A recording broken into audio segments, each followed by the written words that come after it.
प्यारे बच्चों, 9वीं कक्षा के विज्ञान के तीसरे चैप्टर परमाणु एवं अणु के चौथे लेक्चर में आपका स्वागत है। आज के इस लेक्चर में हम मुख्य रूप से दो टॉपिक्स पर चर्चा करेंगे और वो टॉपिक है अणु और आयन।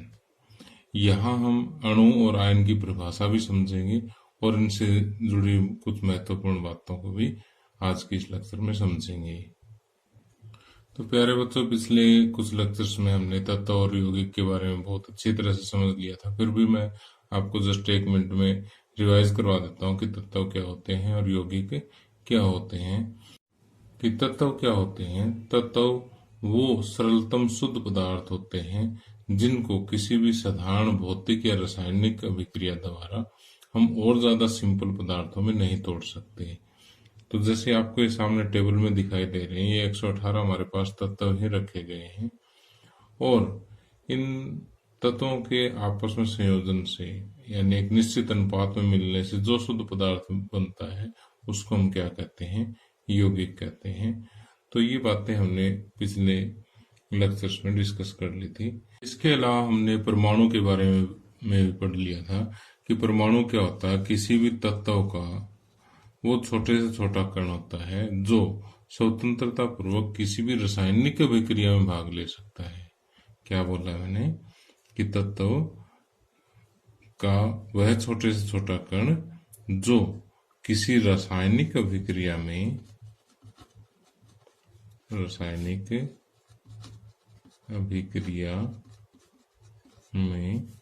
स्वतंत्रता पूर्वक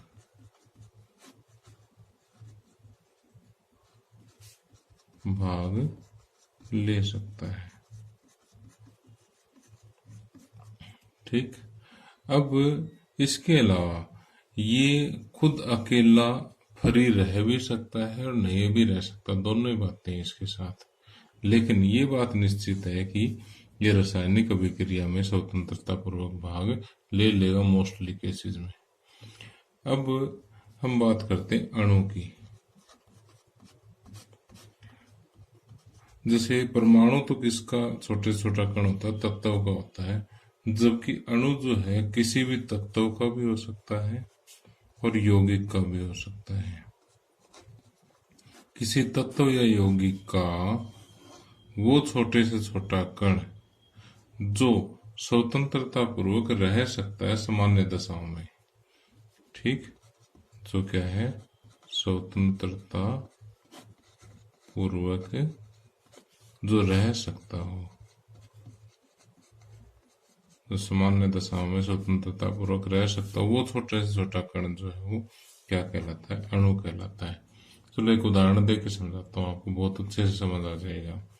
जैसे मान लीजिए हमारे पास ऑक्सीजन है।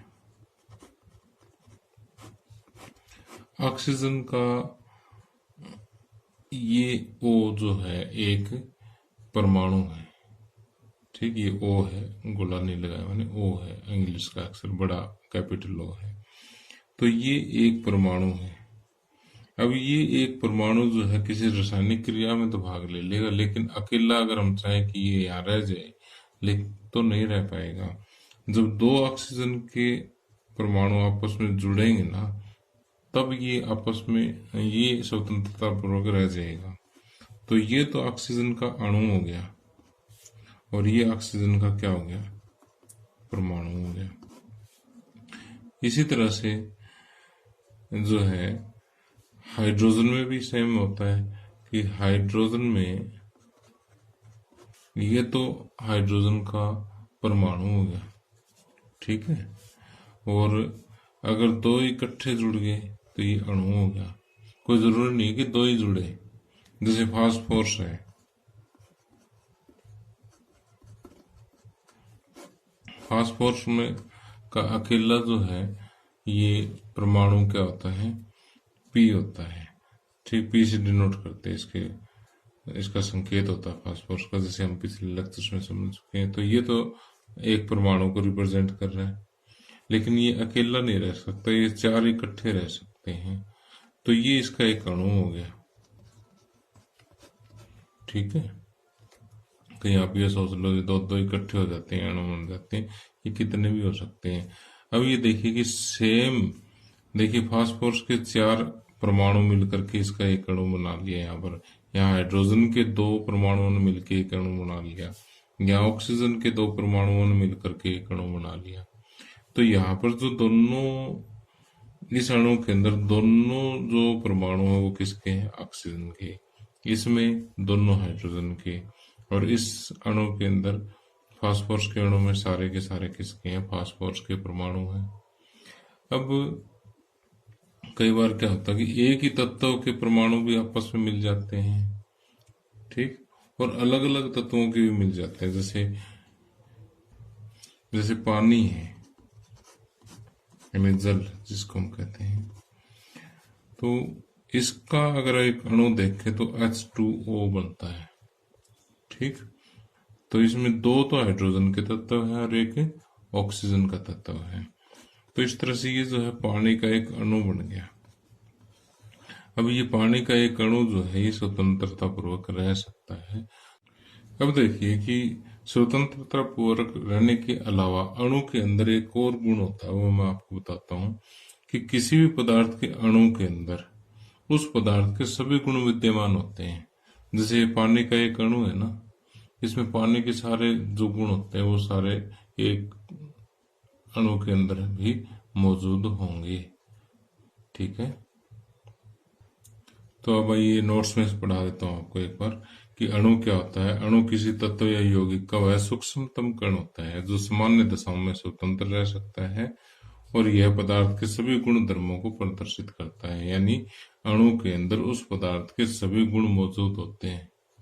जैसे H2O अणु में जल के संपूर्ण गुण धर्म जो है वो मौजूद होते हैं। ओके, तो अभी जैसे मैंने आपको उदाहरण देके समझाए थे कि किसी एक अणु का निर्माण जो है वो एक ही तरह के परमाणु मिलकर के कर सकते हैं या भिन्न भिन्न प्रकार के परमाणुओं से मिलकर के भी एक अणु बन सकता है। एक ही प्रकार के अणु, जैसे मान लिया, जैसे मैंने आपको हाइड्रोजन का एग्जाम्पल दिया था, ऑक्सीजन का एग्जाम्पल दिया था कि ऑक्सीजन में दोनों ही, ऑक्सीजन के एक अणु में दोनों ही परमाणु किसके हैं? ऑक्सीजन के हैं। इसी तरह से नाइट्रोजन के एक अणु में दोनों ही परमाणु जो है वो किसके हैं? नाइट्रोजन के हैं। ओजोन के एक परमाणु का जो सूत्र है वो O3 होता है। O3 में 3 परमाणु है, तीनों ही ऑक्सीजन के होते हैं। इसी तरह से सल्फर के 8 परमाणु मिलकर के सल्फर का एक अणु बनाते हैं। फास्फोरस के 4 परमाणु मिलकर के फास्फोरस का एक अणु बनाते हैं। तो हम ये कह सकते हैं कि अणुओं को 2 भागों में बांट सकते हैं। एक तो एक ही तरह के परमाणुओं से निर्मित, ठीक, जिन्हें हम तत्वों के अणु भी कहते हैं। क्या कहते हैं? तत्वों के अणु। तो एक ही तरह के परमाणुओं से निर्मित होते हैं और एक भिन्न तरह के परमाणुओं से निर्मित होते हैं। जैसे मैंने पानी का एग्जाम्पल आपको दिया था कि पानी में क्या होते हैं कि 2 तरह के परमाणु होते हैं, हाइड्रोजन और ऑक्सीजन। इसी तरह से कार्बन डाइऑक्साइड में एक कार्बन और 2 ऑक्सीजन के परमाणु होते हैं, ठीक। तो इस तरह से हम देख सकते हैं कि एक अणु के अंदर जो है वो एक ही तरह के परमाणु, एक ही तत्व के परमाणु भी हो सकते हैं और भिन्न भिन्न तत्वों के परमाणु भी हो सकते हैं, ठीक। तो जिनमें भिन्न भिन्न तत्वों के परमाणु होते हैं उनको हम क्या कहते हैं? यौगिकों के अणु भी कह देते हैं। ओके, अब अगली परिभाषा आती है परमाणुकता। परमाणुकता को मैं आपको एक उदाहरण के माध्यम से समझाता हूँ, फिर अच्छी तरह समझ आएगा। कि जैसे हमने पीछे उदाहरणों में देखा कि ऑक्सीजन के एक अणु में 2 परमाणु होते हैं, दोनों ही ऑक्सीजन के होते हैं। इसी तरह से नाइट्रोजन में भी 2 होते हैं। ओजोन में हमने देखा कि कितने होते हैं? 3 होते हैं। फास्फोरस में हमने देखा 4 होते हैं। सल्फर में देखा कि 8 परमाणु जो है वो मिलकर के एक सल्फर का अणु बनाते हैं। जबकि अगर हम बात करते हैं हीलियम की, हीलियम का सिर्फ एक परमाणु स्वतंत्र रह सकता है। तो ये तो इसका परमाणु है और ये इसका अणु है। इसी तरह से आर्गन है। तो ये नोबल गैसेस हैं जिनका जो एक परमाणु जो है खुद भी स्वतंत्र अवस्था में रह सकता है, और इसके अंदर जो है हीलियम का जैसे एक परमाणु है, उसके अंदर हीलियम के सभी गुण मौजूद होते हैं। तो यहाँ पर यही तो इसका परमाणु है और ये इसका अणु है। तो हम ये कह सकते हैं कि हीलियम के एक अणु में एक ही परमाणु होता है। ठीक, तो हम ये कहते हैं कि उसकी परमाणुकता एक है। इसकी परमाणुकता क्या है? एक है। और यहां पर ऑक्सीजन के एक अणु में देखिए, ऑक्सीजन के 2 परमाणु है, तो इसकी परमाणुकता 2 होगी। इसी तरह से नाइट्रोजन की परमाणुकता भी 2 होगी। अब इसी तरह से ओजोन का बताइए कितना हो गया। ओजोन की परमाणुकता देखिए कि ओजोन में 3 ऑक्सीजन के परमाणु है, तो इसकी परमाणुकता कितनी होगी? 3 होगी। ठीक, और फास्फोरस में, फास्फोरस के एक अणु में फास्फोरस के 4 परमाणु है, तो इसकी परमाणुकता जो है वो 4 होगी। ठीक, और इसकी परमाणुकता कितनी होगी? 8 होगी। ठीक, तो आप यहां से समझ गए होंगे कि किसी तत्व के अणु में उपस्थित परमाणुओं की संख्या, किसी तत्व के एक अणु में उपस्थित परमाणुओं की संख्या क्या कहलाती है? उसकी परमाणुकता कहलाती है, उसकी एटोमिसिटी कहलाती है। अब परमाणुकता के आधार पर हम ये कह सकते हैं कि जिस तत्व के अणु में सिर्फ एक ही परमाणु हो उसको कहते हैं एक परमाणु, और जिस तत्व के अणु में 2 परमाणु हो, जिस तत्व के अणु में 2 परमाणु हो उसको कहते हैं द्विपरमाणुक। ठीक, और जिस तत्व के अणु में 3 परमाणु हो उसको कहते हैं त्रिपरमाणुक। ठीक, जिस तत्व के अणु में 4 परमाणु हो उसको कहते हैं चतुर्परमाणुक, और उससे ज्यादा हो उसको कहते हैं बहुपरमाणुक। जैसे सल्फर वाला जो है बहुपरमाणुक में हम ले सकते हैं। ठीक,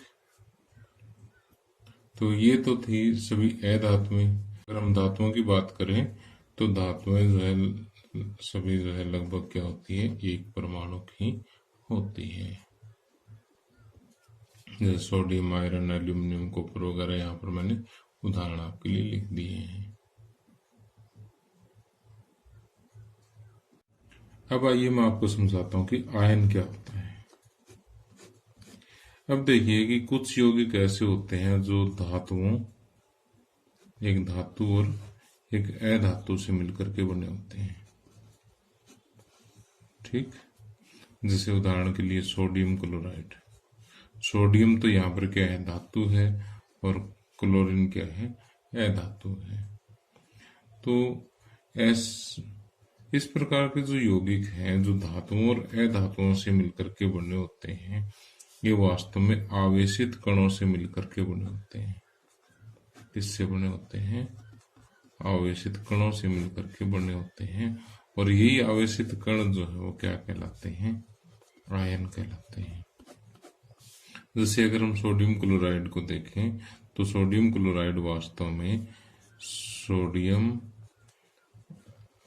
का इसमें आवेशित कण होता है, और क्लोरीन का भी एक आवेशित कण होता है, इसको हम कहते हैं सोडियम आयन, और इसको कहते हैं क्लोराइड आयन।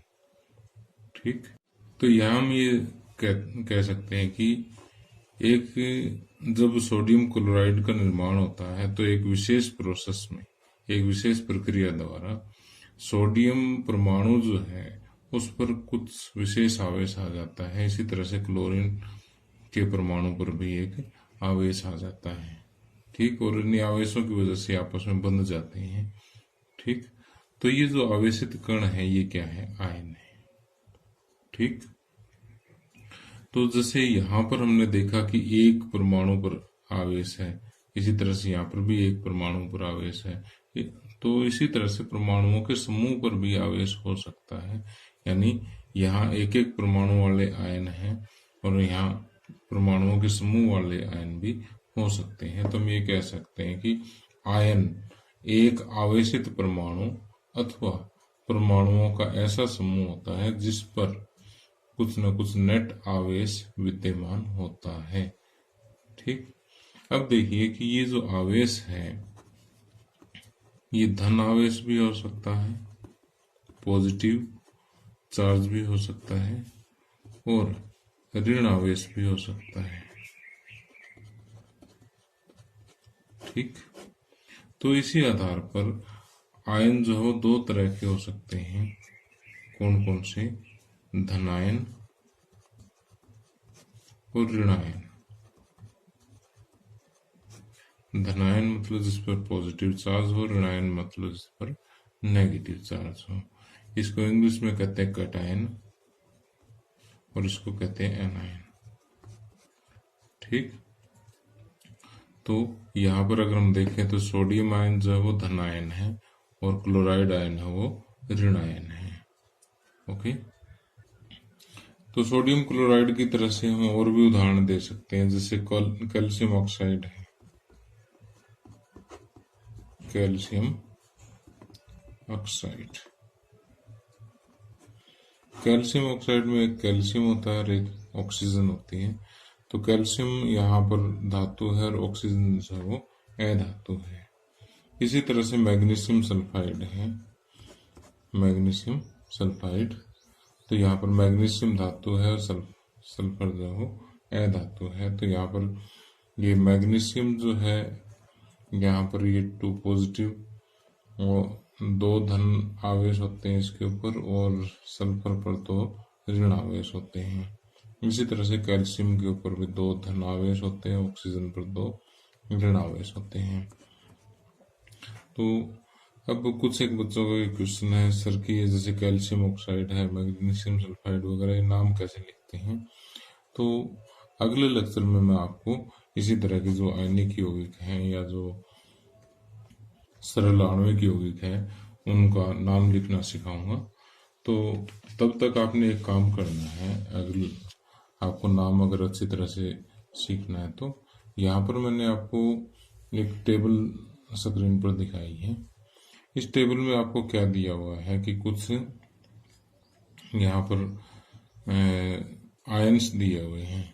ठीक है, जैसे सोडियम आयन है तो इसके ऊपर आपने याद करना है कि कितना पॉजिटिव आयन है। पोटासियम वाले पे 1 पॉजिटिव है, सिल्वर वाले पे 1 पॉजिटिव है। एक बार इसको अच्छी तरह से याद कर लेना। अगले लेक्चर में मैं आपको इसकी टेक्निक भी बता दूंगा कि किस तरह से याद किए जाते हैं। बाकी तो कोई ज्यादा मुश्किल नहीं है, अगर इतने भी याद कर लोगे ना तो जो आपके 10th 11th क्लास तक जो आपके जो आयनिक यौगिक आते हैं तो उनमें भी आपको कोई परेशानी नहीं आएगी।